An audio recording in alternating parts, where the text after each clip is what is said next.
Alam mo ba ang kaso ng dalawang lalaking natagpo ang at may suot na lead mask? Ito, si Manuel Pereira da Cruz at Miguel Jose Viana. Noong August 20, 1966, natagpuan ang kanilang katawan sa isang burol. Nakasuot silang pang-formal at meron din silang suot na kapote. Nakasuot din sila ng lead mask sa kanilang mata.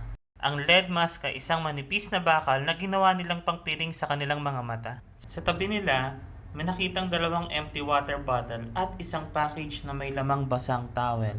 Meron ding cryptic handwritten note na ito ang sabi, 16:30, be at the determined place. 18:30, ingest capsule. After effect, protect metal. Await signal mask. Kahit ako hindi ko maintindihan kung ano ang ibig sabihin nun. Nang ma-autopsy ang kanilang katawan, walang bakas ng pananakit o paglaban. Dahil dito, hindi malaman kung ano totoong nangyari sa kanila. Sabi ng mga witness, nakita daw nila na bumibili ng kapote at tubig ang dalawa bago sila umakyat ng burol.